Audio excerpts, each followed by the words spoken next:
Thank you. The more that you start to trust the process, the more you invoke and give the energy to the process. The more that you say, I am believing in this, this is the way the universe works, this is the way it's going to work for me, then you trust the process. And if it doesn't come into fruition, then you have to trust the process and say it wasn't supposed to be at this particular time. I was telling my friend Jonathan something had gone on, and I said, Jonathan, I scripted for something 30 years ago. I said, it just came into fruition. And I remember when I was a homemaker, and my daughter had deformities, and she had casts on her legs, and she was not even maybe a year, and she didn't walk until she was a year and a half or a little older. So she was probably about 13, 14 months old, and I would put one of these casts on this and one on here, and I'd hold her little buttocks, and I'd carry her around the house. And I mentioned to you before, I used to turn on the radio. I mean, we didn't even have television then. And so I would turn on my, what was it called? My something life. It was like a pagan place of that era. And My True Story. And they would tell about these affairs that they had. I mean, it wasn't as good as Tigers. I mean, you know, wasn't all that stuff. It wasn't really, they didn't really even say it. But following it came on Earl Nightingale.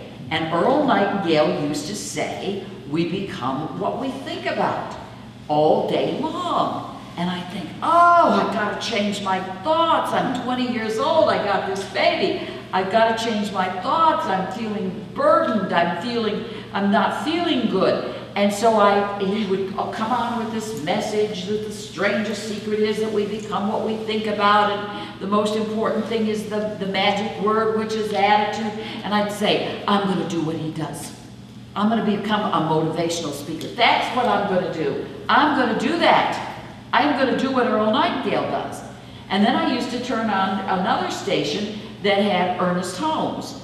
And Ernest Holmes would come on with a 5-minute talk, and he'd say, what the mind of man can believe, it can achieve.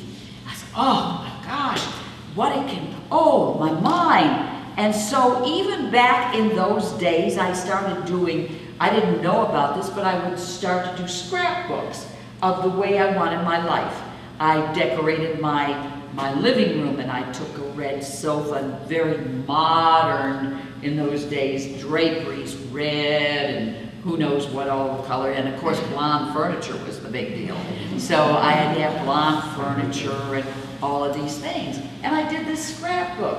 Well, 6 months later, I'm looking through this scrapbook, and I got everything there. So I started saying, I'm going to do what Earl Nightingale does. Now, I didn't know that in order for me to get to that level where I am now doing what he's doing, is I would have to raise my children, I would have to become a drinker, a heavy drinker, a 24/7 drinker. I had to crash into alcoholism.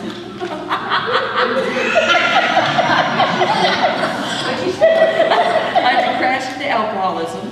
So in other words, in order for us to get whatever we want, we need to all start drinking.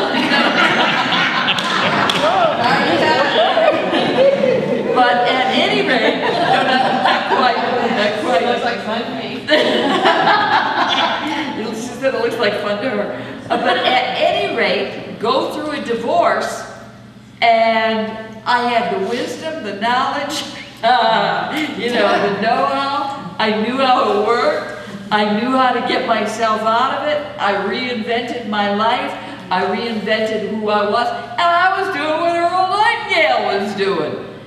Maybe if I hadn't said I wanted to be like, you know, somebody else, I would have never gone through all those things. But the point is that in order for me to work with the people that I work with street people, and I've worked with the lowliest of alcoholics, and I've worked with the executives and CEOs of major corporations, companies, businesses. I have run the gamut. Now, Marie was telling me, she said, Joyce, you're a little bit different in the Tuesday night class. I said, yeah, I am. Because I learned how to adapt to my class. They're a little more creative, so I get a little more creative. They give me permission to do that. You guys are a little straighter, so I'm going to sit here and be a little straighter. And I'm going to just play the role. But you see, you learn how to do these things, and it becomes easy for you. So I finally, 33 years ago, I started doing what Earl Nightingale did.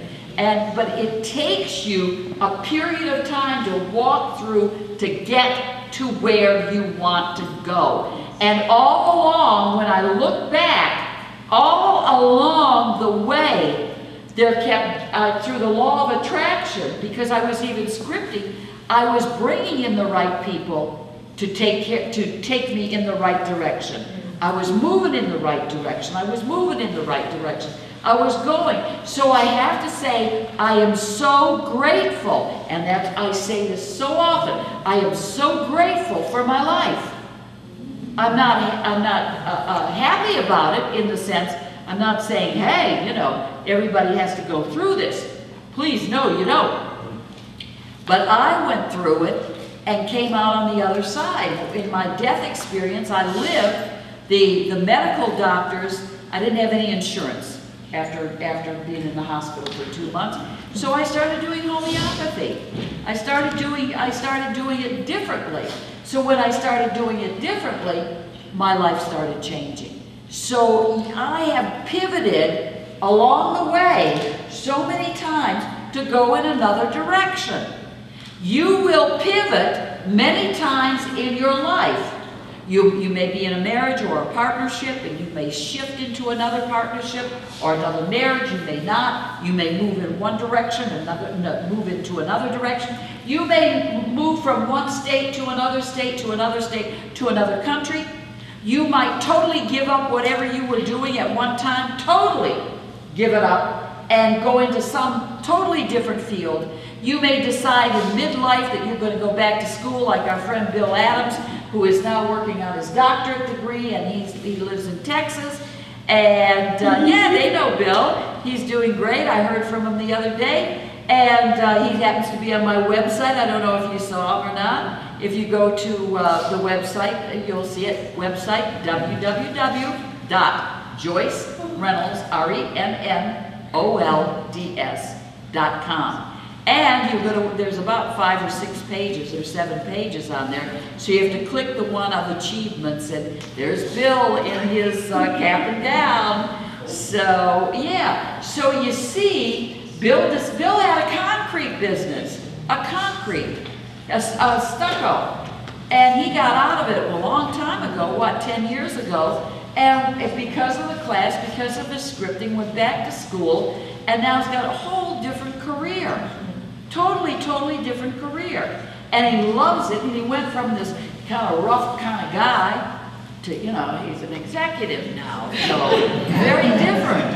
And he went from wearing long hair, dancing with me on the speakers in Cancun at Christina's, to this sophisticated guy. And look what happened to me. I became very sophisticated too. So I don't dance on speakers at night